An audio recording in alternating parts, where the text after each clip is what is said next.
नमस्कार, स्वागत, अभिवादन आपका। मैं दुर्गेंद्र चौहान हूँ। स्कूल में बच्चों को उठक बैठक लगाते तो कई बार देखा गया होगा। यह हम लोग अक्सर देखते हैं। जब टीचर नाराज़ हो जाते हैं या हो जाती हैं तो उन्हें उठक बैठक लगाने का दंड दिया जाता था। अब खैर ये मॉडर्न काल में ये चीज़ें भी कम हो गई और यहाँ तक कि बंद हो गई। रैगिंग विश्वविद्यालय, मेडिकल कॉलेज या तमाम जगह एक जेंटल रैगिंग जिसको कहते हैं, उसके साथ में कभी कभी सीनियर जूनियर को भी उठक बैठक लगाने को कह देते हैं। हालांकि रैगिंग मना है और इसे हम कतई प्रमोट नहीं करते, लेकिन इस बार हमने अन्नदाताओं यानी किसानों को उठक बैठक लगाते देखा। और इस उठक बैठक का कारण अफसरों, नौकरशाहों की मनमानी। किसान इनकी मनमानी से आजिज आ चुके हैं, क्योंकि सरकारी क्रय केंद्रों पर गेहूं की खरीद करने की व्यवस्था बिल्कुल ध्वस्त हो चुकी है, बेपटरी हो चुकी है। और इसीलिए अन्नदाता तौबा तौबा कर रहा है और हाय तौबा मचा रहा है। अन्नदाताओं की हाय तौबा।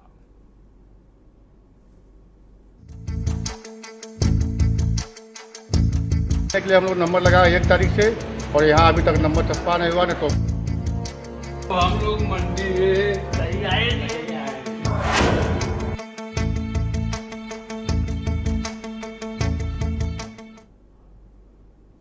कान पकड़कर उठक बैठक लगा रहे हैं अन्नदाता और कह रहे हैं कि अब कभी मंडी नहीं आएंगे अपना गेहूं लेकर। 1 तारीख से 1 अप्रैल से लाइन लगाए हुए हैं, नंबर नहीं आ रहा है। सरकारें बड़े बड़े दावे कर रही हैं, फिर ये सरकारी अफसर कहेंगे कि ये पत्रकार बेसिर पैर की खबरें दिखाते हैं, सरकार की बेवजह आलोचना करते हैं। सरकार तो बहुत काम कर रही है, और यही जो नौकरशाह ब्यूरोक्रेट जो सरकार को आईना दिखाते हैं, सरकार भी उसी आईने में अपना अस्क दिखने लगती है। दिक्कत यहीं पर है। दरअसल इन नौकरशाहों की नज़र के बजाय अगर सरकार खुद देख ले, ये खबर आम है कि उत्तर प्रदेश में गेहूं खरीद केंद्रों का हाल बहुत बुरा है। नई सरकार बनते ही मुख्यमंत्री योगी आदित्यनाथ ने कहा कि खरीद बहुत कायदे से की जाएगी, अन्नदाता को कतई परेशानी नहीं होने दी जाएगी। मुख्यमंत्री ने ऐलान कर दिया, इसकी व्यवस्था करने की बात भी कर दी, लेकिन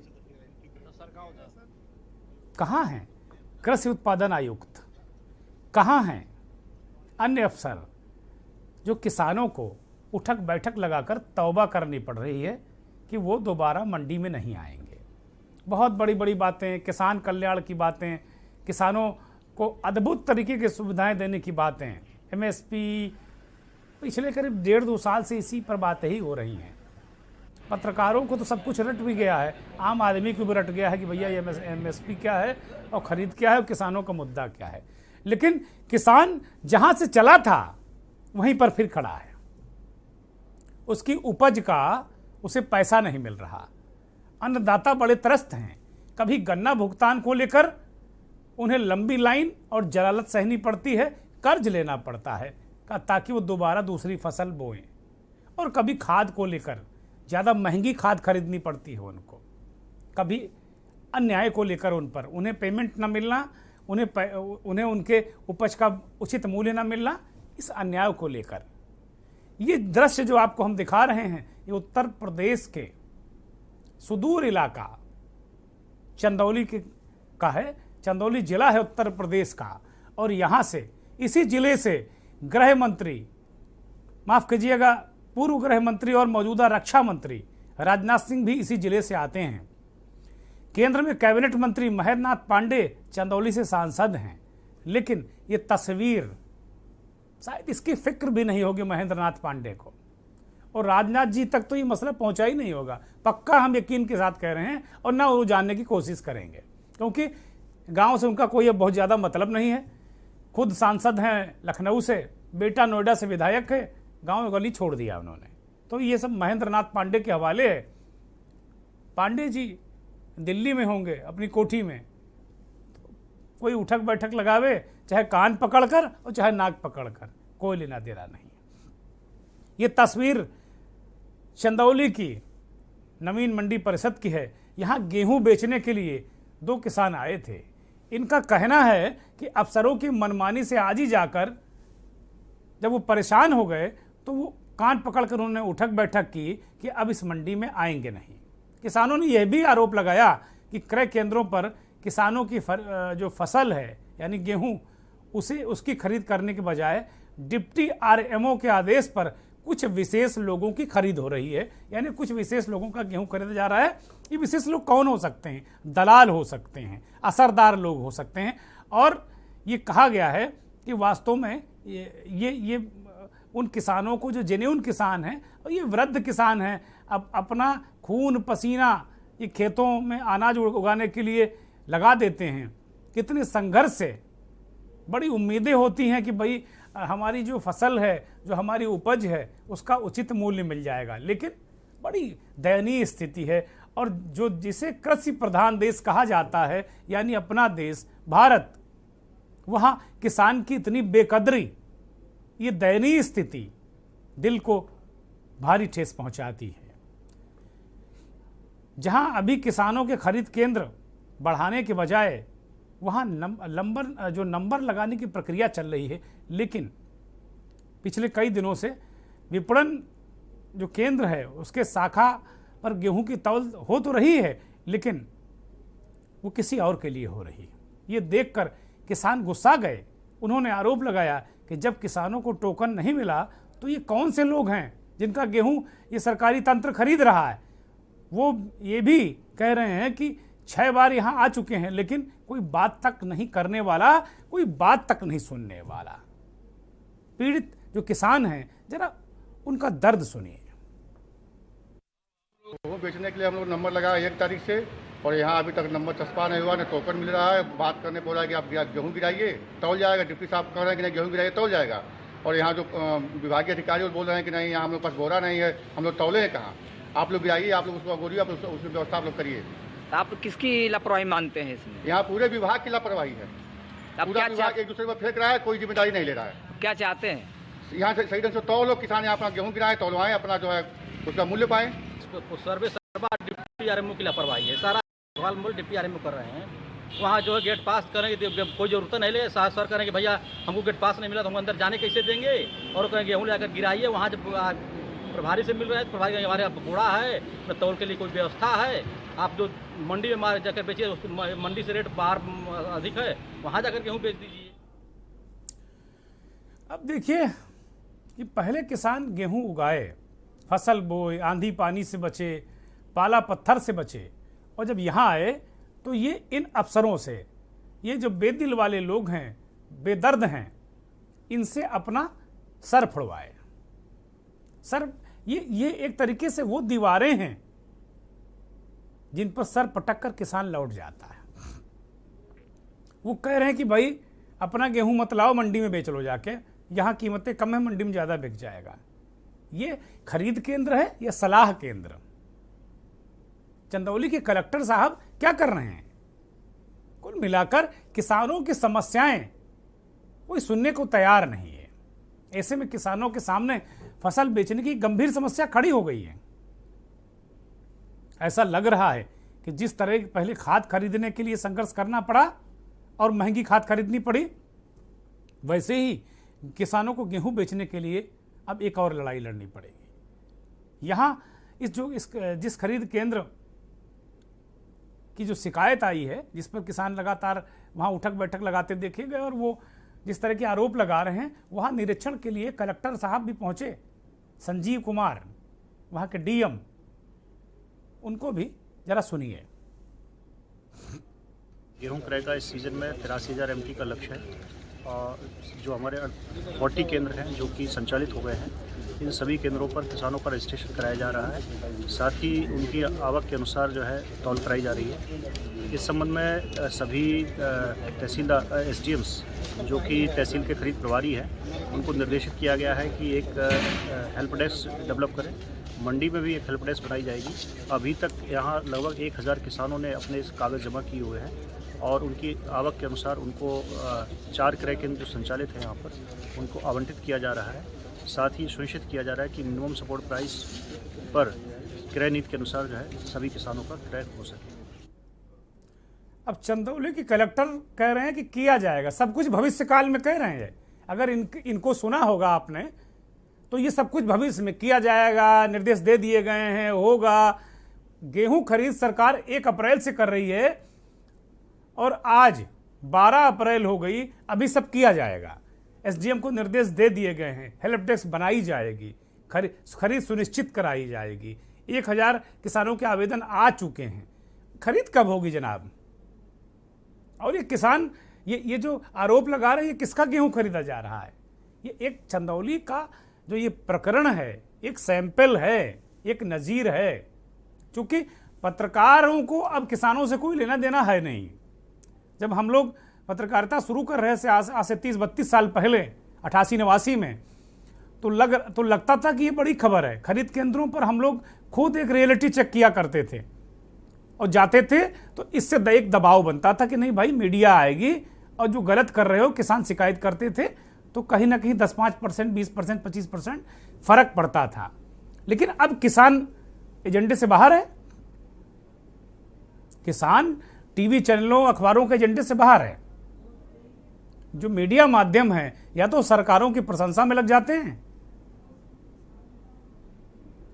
या तो ये एक तरीके से लग जाते हैं प्रशंसा में, चारणगिरी में, भाटगिरी में, और नहीं तो फिर ये न्यूयॉर्क की खबरें दिखाने लगते हैं, ये पाकिस्तान की खबरें दिखाने लगते हैं, यूक्रेन, फिर पूरा दिन चैनल यूक्रेन ही चला रहे हैं।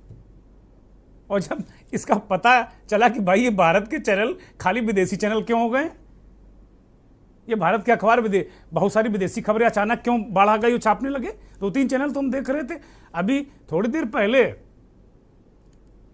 न्यूयॉर्क के एक मेट्रो स्टेशन पर फायरिंग हुई। हम देख रहे थे कि भाई भारत के तमाम हिंदी चैनल, जो हिंदी हार्टलैंड के चैनल माने जाते, बात उठाते हैं उनकी, वो देख रहे हैं कि धय धड़ाधड़ न्यूयॉर्क ब्रेकिंग चल रही है। चला लो, खबर सूचना देनी चाहिए पूरी दुनिया की। लेकिन सब कुछ छोड़कर खाली आप इस चक्कर में लग गए कि भाई चीन क्या कर रहा है, ताइवान क्या कर रहा है, पूरे दिन यही चला रहे हैं। तो इनसे क्या उम्मीद की जाए कि ये किसान की बात करेंगे? चंदौली में किसान उठक बैठक लगाए और चाहे चूल्हे में चला जाए, उससे इनका कोई मतलब नहीं। कटु बातें हैं, हमारे मीडिया के साथियों को बुरी लगेंगी, लेकिन मैं कहूँगा, क्योंकि मैं गांव गली से आता हूँ, हमने देखा है, खेत खलियान में हम खुद सोए हैं, वो जानते हैं कि किसानों को दर्द क्या होता है। किसान नेता चौधरी संतोष सिंह हमारे साथ जुड़ गए हैं। बहुत स्वागत, बहुत अभिनंदन संतोष जी।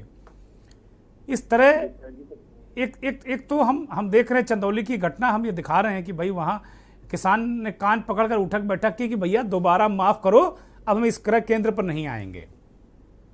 कलेक्टर साहब का सब भविष्य काल में है, फ्यूचर टेंस में चल रहे हैं, होगा, कर दिया, हो जाएगा, इसमें वो चल रहे हैं। और जो खरीद केंद्रों पर लोग हैं वो सलाह दे रहे हैं कि बाजार में जाओ बेच लो, बाजार में जाओ बेच लो। एक बहुत बड़ा गड़बड़ जाला और घोटाला है पूरे उत्तर प्रदेश में। संतोष जी,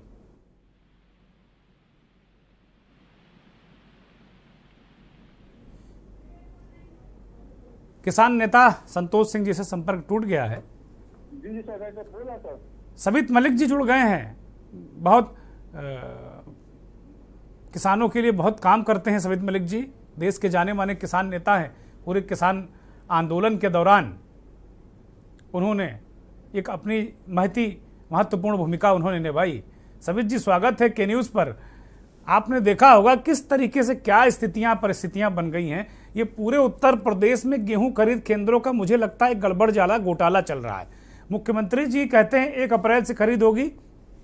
चंदौली जो सुदूर इलाका है उत्तर प्रदेश का, वहाँ का किसान खरीद केंद्र पर जाता है, 8-9 दिन से चक्कर लगा रहा, उसे न टोकन मिली न उसका गेहूं लिया गया। वो कान पकड़कर वृद्ध किसान, बूढ़े किसान, वो कान पकड़कर उठक बैठक लगा रहे हैं और कह रहे हैं दोबारा कभी नहीं आऊँगा। वहाँ के कलेक्टर साहब फरमा रहे हैं, सब कुछ फ्यूचर टेंस में कह रहे हैं कि भाई 1000 किसानों की अर्जियां आ गई हैं, हम हेल्प डेस्क बनाएंगे। क्या चल रहा है ये?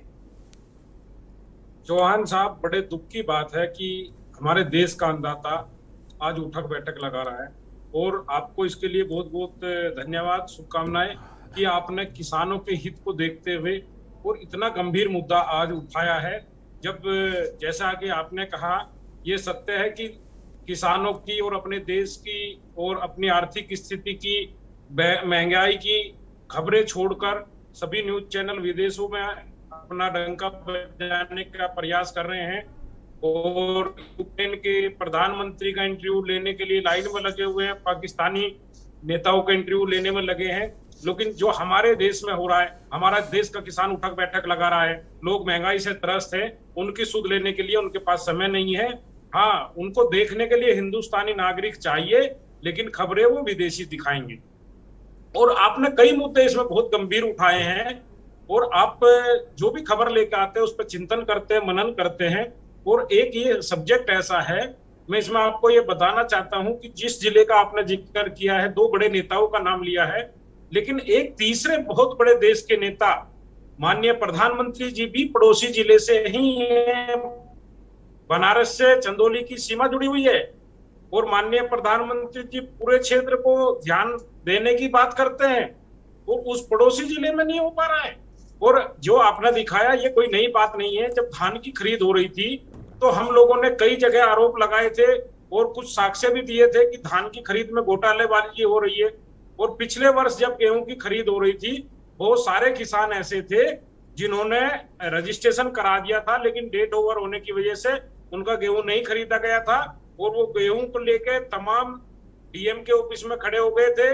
उसके बाद में सरकारी तंत्र ने प्राइवेट को खरीदकर कुछ अपने पास से पैसा देकर एडजस्टमेंट कराया गया था। तो जो सरकार की नीतियां है, कहीं ना कहीं ढुलमुल होती है। और मैं तो इसमें यह भी कहूंगा कि पिछले 10-12 दिन से सरकारी तंत्र और सभी नेता और सभी अधिकारी एमएलसी के चुनाव में लगाए गए थे, तो इसलिए भी गेहूं की खरीद पे ये लोग ध्यान नहीं दे पा रहे हैं। और इन्होंने घोषणा की थी कि 1 अप्रैल से 15 जून तक हम खरीदारी करेंगे, और 6000 केंद्र पूरे उत्तर प्रदेश में बनाने की बात करी गई थी।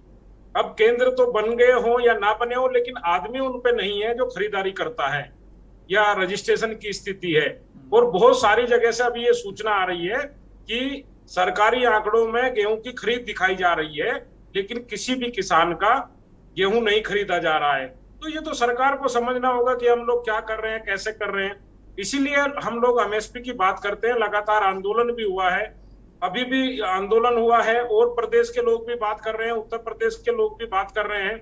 अभी आपने देखा होगा, तेलंगाना के मुख्यमंत्री ने कहा था कि हमारा एक गेहूं आपको खरीदना होगा।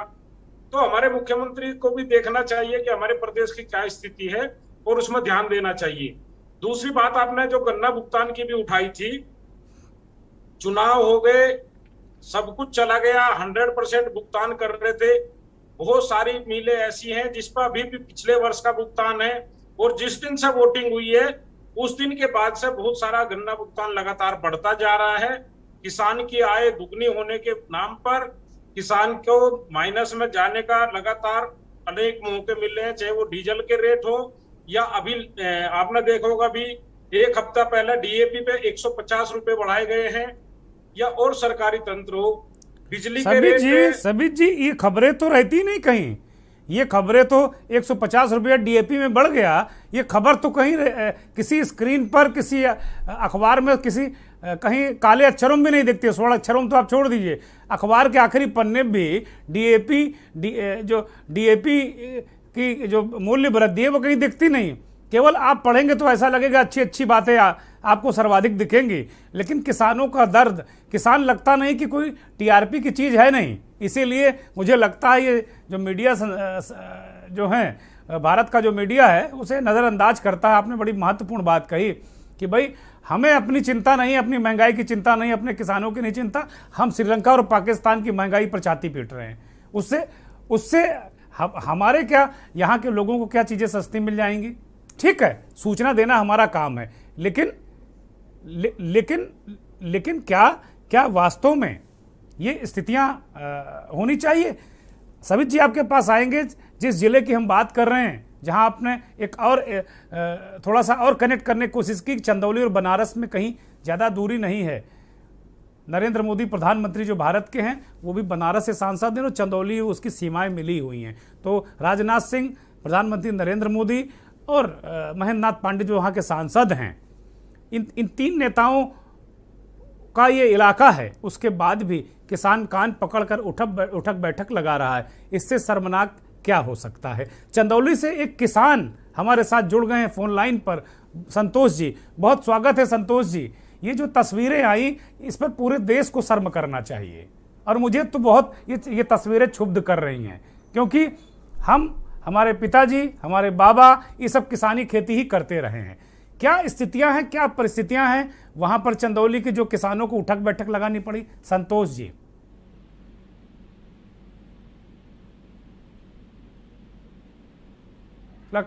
लगता है संतोष जी से संपर्क टूट गया। और आप देखिए, चंदौली बिल्कुल ऐसा इलाका है जहां मोबाइल नेटवर्क बहुत कम रहता है। नेट की तो आप बात छोड़ दीजिए, ऐसा सुदूर दुर्गम इलाका, वहां का किसान इतना परेशान है। ये सवाल हम सवित मलिक जी से लेते हैं, जो संतोष जी से लेने वाले थे। सवित जी बताइए, क्या हालत है जहां मोबाइल का नेटवर्क, दो बार किसान हमसे संपर्क करने की कोशिश कर रहे हैं, नहीं हो पा रहा है, मोबाइल नेटवर्क की हालत खराब, नेट की हालत खराब है। वहां कैसे जी रहे हैं लोग, कैसे जिएंगे? वो भी उत्तर प्रदेश का एक इलाका है, और वहां मुझे नहीं लगता कि भाई किसान को तो अपने जो उपज है उसका सही वाजिब मूल्य मिल जाए, बस वो अपने काम में लग जाएगा। वो तो बहुत ज्यादा किसी में पड़ता नहीं है। चौहान साहब, इसका छोटा सा उदाहरण मैं दूंगा जी। देखो, वैसे तो इसके बगैर लोग जीते आए हैं, आगे भी जी सकते हैं, लेकिन अब ये बहुत महत्वपूर्ण हो गया।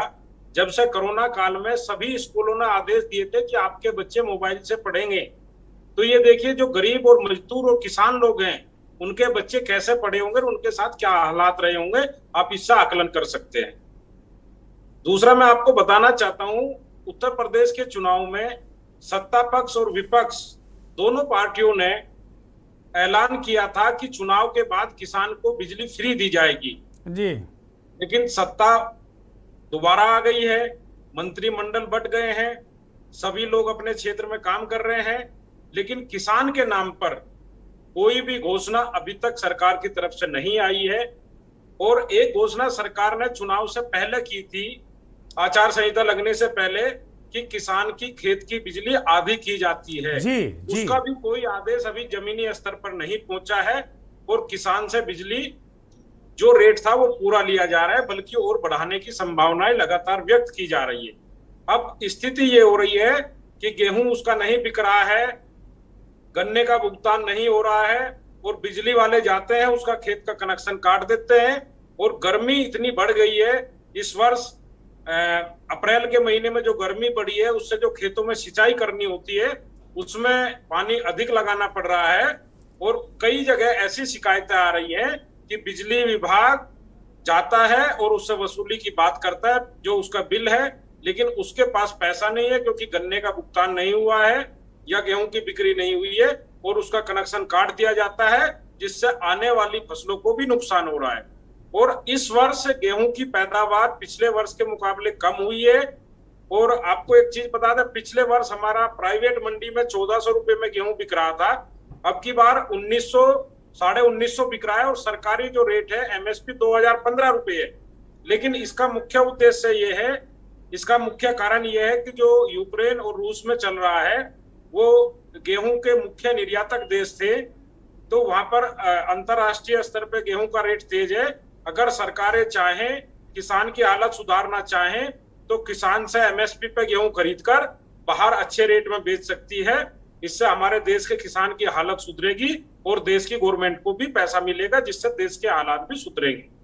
प्रधानमंत्री जी ने आज कहा है इस विषय पर कि हम दुनिया को, जैसे हम भारत के 80 करोड़ लोगों को कोरोना काल में हमने उनका पेट भरा है, बाकी जो अन्न से विपन्न देश हो रहे हैं, जिनको इस युद्ध के कारण गेहूं नहीं मिल पा रहा है, हम उनका भी पेट भरने में सक्षम हैं। ये बात उन्होंने आज कही है। क्योंकि भारत को विश्व गुरु बनाना है तो जाहिर सी बात है कि भाई दुनिया का भी ध्यान रखना पड़ेगा। अपना तो ठीक है, पेट भर ही जाएगा कुल मिलाकर। सभी जी दो तीन बड़े महत्वपूर्ण मैं अब आ रहा हूं आपके पास। दो तीन बड़े महत्वपूर्ण मुद्दे आपने बताए। एक तो बड़ा आश्चर्यजनक है कि सरकार ने बाकायदे ये एडवाइजरी जारी करके बाकायदे एक जियो जारी कर दिया था चुनाव से पहले कि ये जो हार्स पावर है उसका रेट आधा कर दिया था कि भाई इतने 1 हार्स पावर प्रति हार्स पावर जो रेट बिजली का लिया जाता था गांवों में किसानों को, उसको आधा कर दिया गया था। बाकायदे आदेश जारी हुआ था। अभी तक अगर किसानों से उसी रेट पर बिजली का बिल लिया जा रहा है तो ये बड़ी दुर्भाग्यपूर्ण बात है। और दूसरी बात, बिल्कुल अब याद दिलाना चाहिए कि भाई आपने घोषणा की थी कि किसानों को मुफ्त बिजली, तो ठीक है, अखिलेश यादव ने भी कहा था कि किसानों और जनता को मुफ्त बिजली दी जाएगी, 300 यूनिट घरों में लोगों को और किसानों को पूरी। वो सत्ता में नहीं आए, आपको अगर लोगों ने मौका दिया, जनता ने कहा कि भाई हमें 300 यूनिट बिजली फ्री नहीं चाहिए, हम दोबारा बीजेपी लाएंगे। किसानों ने कहा भाई हमारा ये कर रहे हैं, चलो इनको वोट दे दो। जब वो ले आए हैं तो फिर अभी किस बात को लेकर देरी हो रही है? क्यों, क्या इसके पीछे क्या आपको वजह नजर आ रही सबित जी? देखो, इसके पीछे सरकार की मंशा क्या है ये तो पहले से सबको पता है। इन्होंने पहले भी वादे तमाम किए लेकिन पूरे नहीं कर सके। इन्होंने कहा था कि हम किसान की आय दुगनी करेंगे, लेकिन कहीं किसान की आय दुगनी नहीं हुई, लेकिन वो घाटे की खेती लगातार करता जा रहा है। आंदोलन 378 दिन चला, प्रतिदिन 2 किसान उसमें शहीद हुए। उसके बाद भी एमएसपी का जो मुद्दा है उस पर कोई बात नहीं बनी। शहीद किसानों के मुकदमों पे मतलब जो वहां पर आंदोलनकारी थे उन पर जो मुकदमे हुए थे उनको लेकर अभी कोई फैसला नहीं हुआ। उनको नोटिस जा रहे हैं लगातार। शहीदों को मुआवजा देने की बात थी, उस पर कोई सरकार की तरफ से ठोस कार्रवाई नहीं हुई है।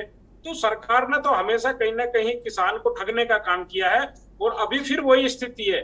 इन्होंने गन्ने पर अब इस चुनाव में फिर वादा किया कि हम गन्ने का भुगतान 14 दिन में देंगे, नहीं तो उस पर ब्याज दिलाने का काम करेंगे। और पिछले 5 साल के कार्यकाल में भी इन्होंने वादा किया था कि हम 14 दिन में गन्ना भुगतान दिलाने का काम करेंगे। लेकिन 14 हफ्ते बीत जाने के बाद भी बहुत सारे किसान ऐसे हैं जिनका भुगतान नहीं मिल पा रहा है। तो वो कैसे अपना घर चलाएं, कैसे अपने बच्चों को पढ़ाएं, कैसे वो शिक्षा दिलवाएं, कैसे शादी ब्याह करें, ये बहुत बड़ी एक समस्या है। सरकार को इस पर जल्द ध्यान देना चाहिए।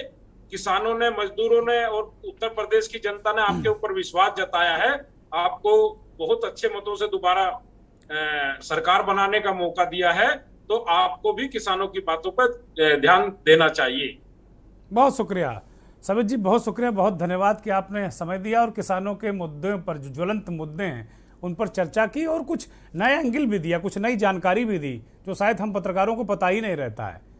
हम लोग दावा तो बहुत करते हैं कि बड़े ज्ञानी होते हैं पत्रकार, लेकिन बहुत सारी चीज़ें हम लोग को नहीं पता होती। आप जैसे लोग हमें मार्गदर्शन देते हैं, बताते हैं कि ज़मीन में क्या चल रहा है। तो ये 2 बड़े मुद्दे किसानों के बिजली को लेकर सबित मलिक जी ने बताया कि भाई बिजली एक तो आधी नहीं हुई और जो कहा था कि मुफ्त मिलेगी उसका भी कोई अता पता नहीं। ये 2 बड़े मुद्दे हैं। जल्द इन पर भी के न्यूज़ चोट करेगा और मंथन और अन्य कार्यक्रमों में इन मुद्दों को उठाएंगे, क्योंकि हमें किसान अपना, इस देश का पालक है किसान। हमें लगता है कि भाई किसान हम हैं, किसान आप हैं, क्योंकि किसान नहीं तो ये जहान नहीं।